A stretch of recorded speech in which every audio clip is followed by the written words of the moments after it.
Hi, everyone. I'm Natalie Gawkner. This is Both Sides of the Aisle, and I represent the political middle.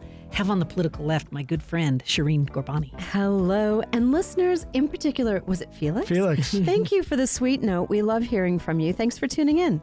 And on the political right, my friend John Dougal. Hey, great to be with you. And Devin also said he appreciates the podcast. Nice. He's been living in Utah for a year. Oh, wonderful. That's great. Hey, all right, you guys, I'm going to start with a story. When I worked in Washington, I was over the media at a federal agency, the Environmental Protection Agency. And every morning I would show up at work and there would be news clips. This is 2003. So it's going back a while. We did a lot of things in paper. Like clipped?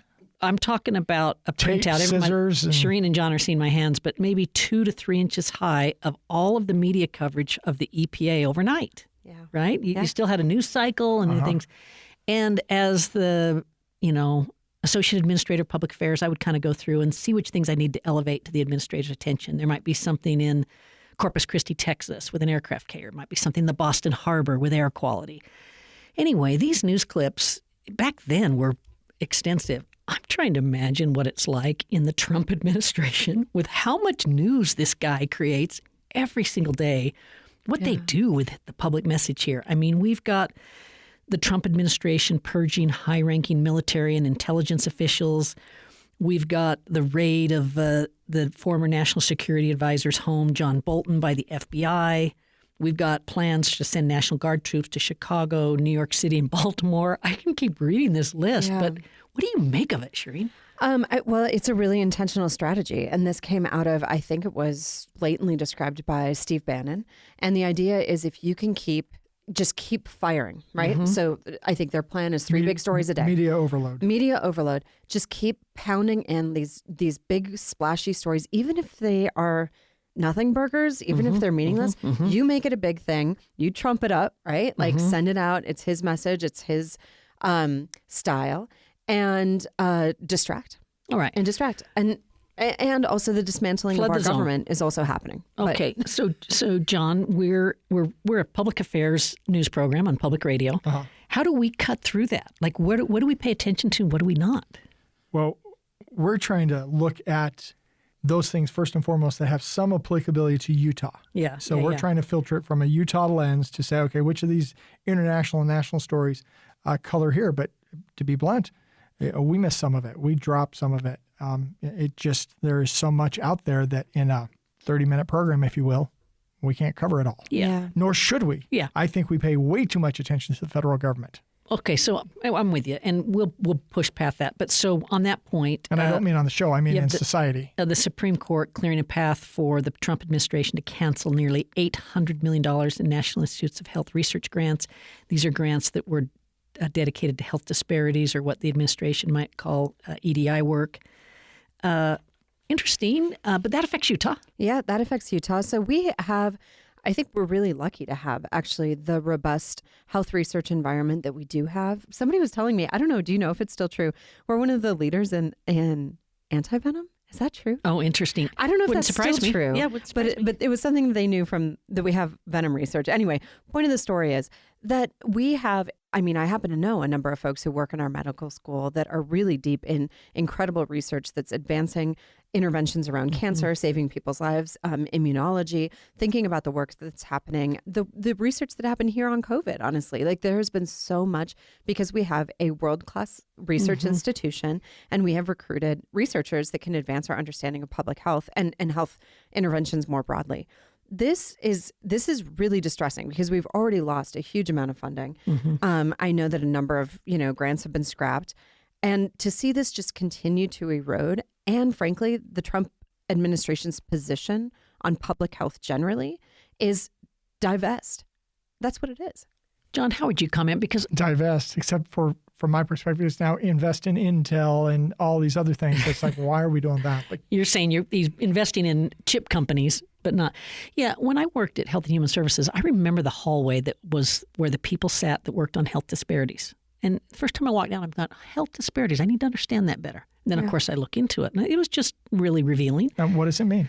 Well, essentially, you have, by race, ethnicity, you have very different health outcomes, and you want to understand it. And is it in the DNA or is it in the behavior? Different diets affect your health. Environment. Yeah. Different rates of smoking. Some race and ethnicities are more prone to smoke. Different parts of the world are more prone to smoke. Anyway. And certain studies we do are biased one way or another with the patients that are in it. Yeah, you try to understand that. But I just raise it as an issue because I don't know what to do with the Trump administration threatening to deport people to Uganda. I don't know how that is a Utah issue, but I know when they cut National Institute of Health funding, and we have an academic medical center here in Utah, one of only 12 academic medical centers that share a campus with a broader research entity like ours. It's a big deal here. Yeah, I will just say that when we're talking about what's happening with people being deported, that is impacting Utahns. And we're seeing some really troubling news. I believe it's somebody who's a member of the symphony who's now in the news. There are just a number of folks that are being snatched by this administration with very little regard for due process, the investment that we're seeing in, for example, ICE and the way that this is being rolled out in different cities. Those dollars, I mean, I know John would disagree with me. But we agree that it's an overspend on ICE at this moment. But when we think about things like if we're going to spend that kind of money, we could solve homelessness. This is wild to me. Yeah.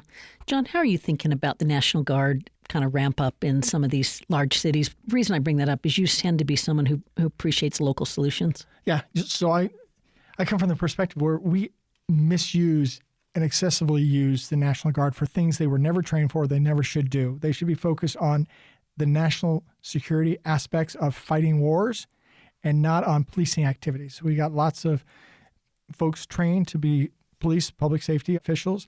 That is not the National Guard. And that is not the National Guard. Yeah. And so when we deploy them on those type of activities, I think we're misusing the Guard.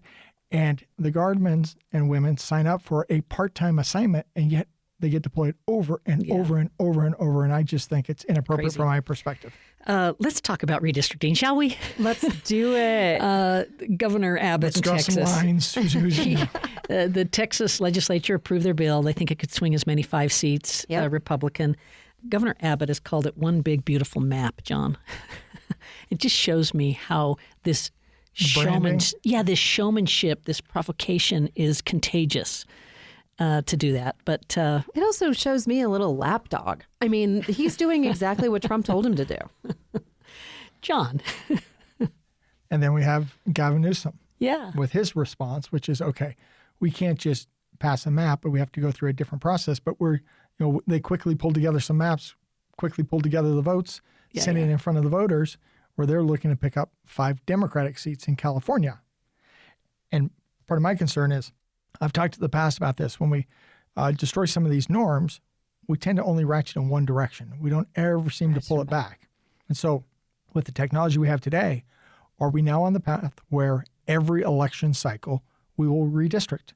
Because we got the technology that in a couple of days we can draw maps for every state in the nation. Yeah, great point. Used to be very much a hand, very and calculator manual process. business. So doing it every 10 years was a hard process. And now if you can just do it every election cycle, are we going to all be jockeying every election cycle, every 2 years, what the structure is of Congress, not just who gets elected, but what the boundaries and what the districts look like? Shireen, what do you make of what Gavin Newsom's doing with his operations on X, where he's doing all caps and using the same kind of verbiage and language as President Trump? This is I think of Trump as a gifted communicator, whether you like it or not. And I think of Gavin Newsom as incredibly talented and smart. Yes. The guy's really a force to be reckoned with. Yes, I agree. So what I like about it is I think I'm tired of, I know that this isn't good for democracy, right? I think this is a devaluing and degrading of our entire system. But I'm also so tired of Democrats just sitting, holding onto norms while Rome burns. I'm just like, we have to do something, right? And so I appreciate the punching bag and I find it hilarious. I think the thing that's been so interesting to me is how it does feel like kind of like MAGA world it's like breaking their brains. They can't understand, they're very offended. They're very, distraught by it. And I'm like, you have got to be kidding me. The pearl clutching over Newsom, with a picture of what I guess it was at the Pope or whatever, or was it I don't know. Anyway. It was the Gulf of Gavin Newsom. The Gulf of Gavin. That's a great example of it. It's just like first of all, I find, people on the kind of MAGA or whatever, far right, just to be deeply unfunny. And so then I take offense that they're on the far right. I think they're on the left. Hilarious. But, Well, but it's just something that's like so wild to just see people, lose their minds over what is honestly hilarious. Everyone has their own sort of, word choice. And Shireen often says deeply troubling or deeply something else. And she's saying deeply unfunny. Well, I guess I look here and, it is a great parody that Gavin Newsom's doing, but I think it won't land him the presidency that he wants. I agree. He will be a lightning rod. He will draw attention to this issue, and he will burn out in this process because he is not showing that he is presidential in this process. We don't care about that anymore. Look who we elected twice. But what I would get at for Trump, but the question is going forward. Would it work for someone else? Yes. I'm with you though, John. I don't think it makes him more electable, and I'm not a fan of necessarily of what he's doing, but he's very clever. And I think as a foil, if I can use that, it's a theatric term, isn't it? A foil. Yeah. I think he's foiling someone else who's going to be the candidate. He's doing something that's like creating a cover. Yeah, a space that can do it. But stay with redistricting for a minute. And let's talk about this judge, Diana Gibson, once again ruling in a Utah way. District Judge. Yeah, that will just infuriate the legislature. And her quote was, to permit the 2021 congressional plan to remain in place would reward the very constitutional violation this court has already identified and would nullify the people's 2018 redistricting reform that they passed through Proposition 4. She's telling 30 days, John and Shireen, well, to draw new maps. John just said we can do it overnight. Okay. And yet she can't dictate that. I mean, from a judicial perspective, we would say, okay, you can nullify the map, which then creates a problem for the legislature. But to say you will do this in 30 days, I don't see how she has that power. So the state will appeal? For sure? I don't know. I mean, I'm just trying to think how this works, but the Supreme Court's already made a decision. I don't see how the legislature just lets this ride. Well, now, this is where, and listeners join me on this journey because I'm actually not sure that I know. The decision that the Supreme Court had made was that we have a right to reform our government, correct? So that's where she's saying there was a constitutional violation. So I think they can appeal this. Yes? Yeah, well, yeah. Yeah. So this is totally appealable. Yeah. So this, and I think listeners, join me.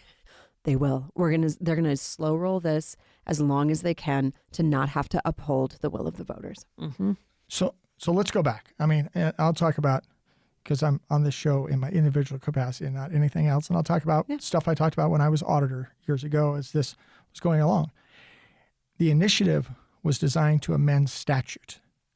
It doesn't override the Constitution. The Constitution still governs. Any type of initiative or statutory activity has to comply with the Constitution. Now, the problem I take issue with the initiative was in the Constitution, it talks about legislative powers being vested in the legislature, which is the House and the Senate, and the people. Okay? That's what it says in the Constitution. And then when you go to redistricting, it's talking about redistricting. It gives a time that it has to take place, but the legislature shall divide the state into congressional districts, to summarize what it says there. So to me, redistricting is a legislative function. It is not a function of the people because we already separated out legislative power is between the legislature and the people. So to say we can run an initiative that can trump this part of the Constitution, I think the initiative was unconstitutional from day one. Well, so this is going to be something we're going to talk about again. Okay. And let's take a short break. Natalie Gochner with John Dougal and Shireen Gorbani. Stay tuned. You're listening to Both Sides of the Aisle on UPR. We love to hear from listeners like you. If you would like to send us a comment, email bsotapodcast@gmail.com. That's bsotapodcast@gmail.com. Thanks for listening. Shireen Gorbani on the left. John Dougal on the right. Natalie Gochner in the Political Center. This is Both Sides of the Aisle. And we've been talking about redistricting and the pickle that our state finds itself in. It's interesting how it's going to push our state into the national spotlight a little bit, given that there's so much news about map drawing. Yeah. But before we left that topic, We're not going to pick up a 5th or 6th Republican seat, are we? Yeah. I just wanted to point out to our listeners, if I can have them go down a journey with me, Shireen and John. Let's do it. Well, just that this issue has really surfaced because of the League of Women Voters, Mormon Women for Ethical Government, a female judge, And I think is it a majority women on the Utah Supreme Court right now? Still. Okay. Anyway, 3 out of 5. I just find this really interesting because my whole professional career, I've been asked about women in leadership roles and how do we get more women involved in public service, in the public square, in elected office, in the C-suites, all those things. And over my career, it's started to happen.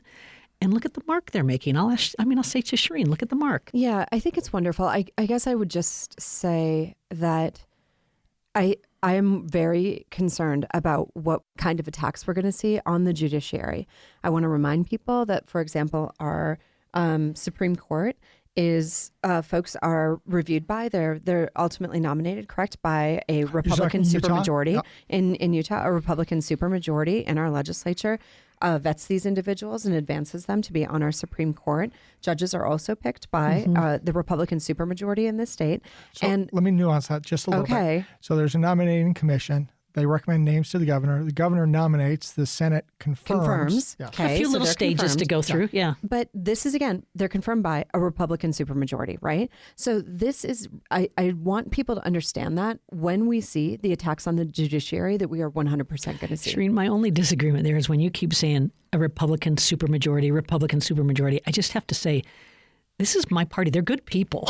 Yeah. I mean, they're not. I guess just because they're the majority. Just because they're the majority doesn't mean they're bad or wrong. No, but what I'm saying is they put these people in power. Yeah. They put these judges on the bench, and now they're going to start to impeach these judges because they don't like the decisions. Not cool. So, John, we've got. And I'm going to say, whatever position they're taking isn't about men or women or that kind of composition.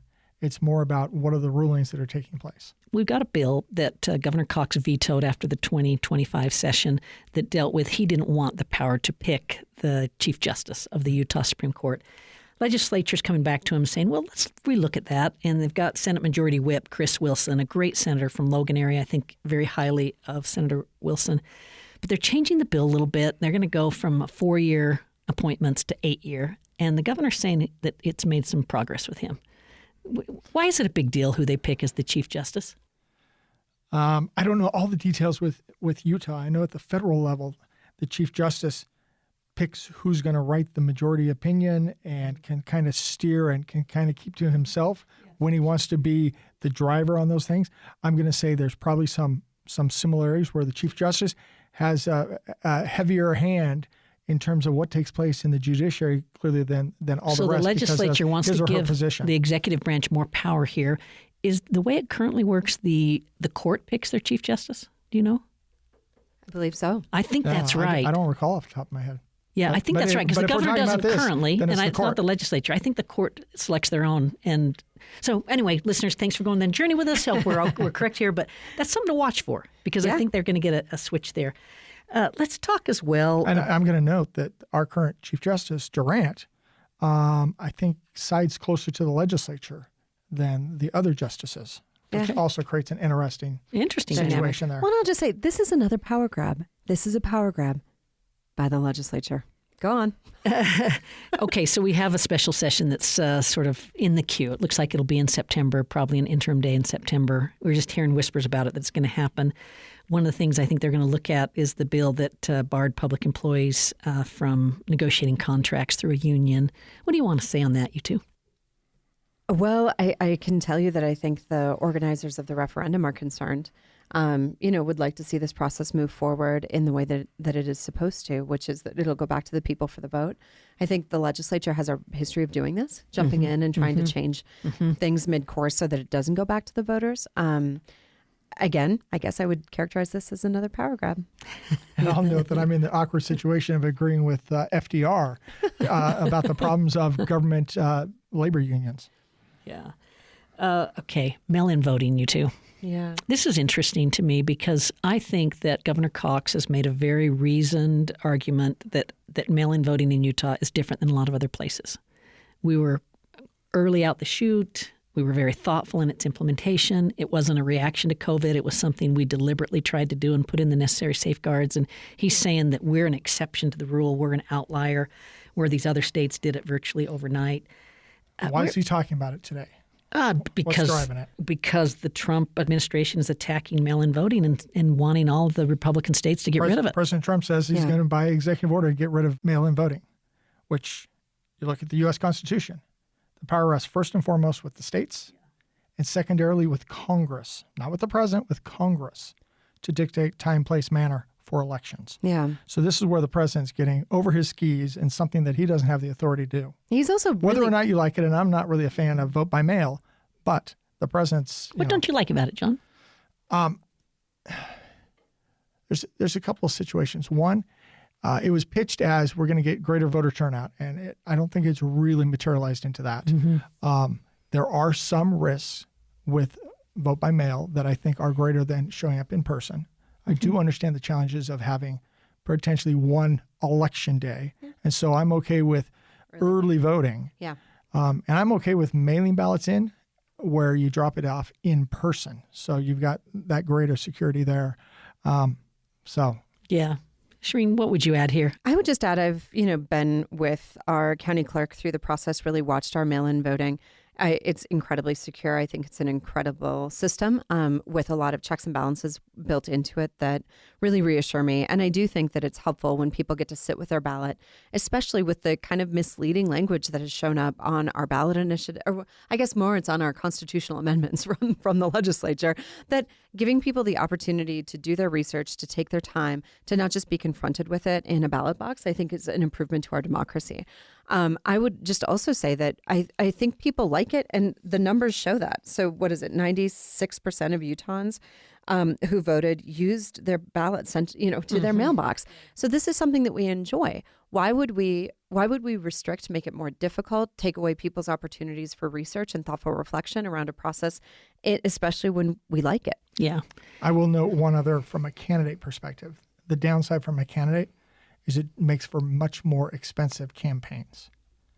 And so then you draw Get more... out the vote is different, complex. Yeah, Yep. and you draw in whether it's special interest money or more money driven to the media, other things like that. So from a candidate perspective, there's challenges that come with it. Yeah. It's been a long time since we've talked about Great Salt Lake on this program. I've been spending a lot of professional time on it. What do you know? Please tell us something. Tell us something. Yeah. Well, I only brought it up because it is getting a bit of attention. You're going to see a lot more action on it. I would say to both of you that I think it's the greatest reputational risk our state faces, regardless of how you feel about it. We are going to greatest reputational risk, and what I'm meaning is the outside, media, opinion makers. They're going to continue to pummel this state if we don't take greater serious action because it's a national issue, it's a hemispheric issue, and it's about our health, it's about our ecology, it's about our economy. I would say it's also a problem with solutions that our legislature sometimes seems like they get very interested in and other times seems quite disengaged. It's something we could do something. Yeah. So where do you see the stories at a national level? I mean, I see the token occasional Wall Street Journal or New York Times. Yeah. But it's not like it's a daily or weekly kind of... Yeah, it's going to keep building is my point. And as we get closer and closer to the Olympics, and it's a winter Olympics that needs lake effect and that needs, precipitation. If we have an Olympics and no snow because of... Yeah, and we have, look at this summer. We have rising temperatures and the evaporation and the dry ground. And it makes it so that the lake... hey, we're recording on Tuesday, and it's supposed to rain tonight. I know, tomorrow, I should be happy about it. I know. It's forecast as an inch where I live, so I was like, yay. Shireen, I have never seen the legislature turn so quickly on an issue in a good way. Yeah. They've done some amazing things. They've changed state water law. They've spent grundles of money to put in secondary water metering. They've put out an ag optimization program. They've appointed a Great Salt Lake commissioner. And I think the left gives the state a bad rap on Great Salt Lake. I think we're doing much more than people think.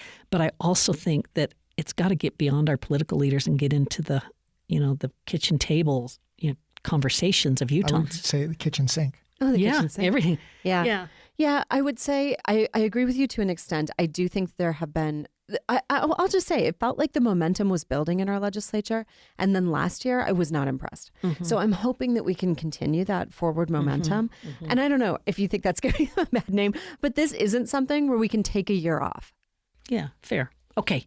Last thing, we've only got less than a minute left in the program. We got an engagement, you two. We do. We do. Taylor Swift has gotten engaged. Really? Yes. I'm so glad we get to break this news to you, John. Aren't you so happy to know? To who? and who's Taylor Swift? The women gasp. And what does she have to do with 80s believe there's a music? Swiftie in your family. There's got to be one. I will go home and check. Go check. Travis, There is not one that I know of. Kelsey, Oh, and Taylor oh. Swift are engaged. Yeah. Oh, I thought that was supposed to happen during a Super Bowl. My husband's just now getting around to watching The Crown and texted me today and said, as I've been a person who's recently become a royalist, I'm very excited about our royal wedding that's on the horizon. I love it. Well, it's Well, been thanks. That's why I listen to the podcast. Now you know. Hope people enjoy the thing. Just in the last seconds, any last word from you, Shireen or John? I would just say, please, please, please make sure that we're clearing out the gutters because we got rain coming and it needs to go down. I'm going to say September is Constitution Month. Take some time, read the Constitution.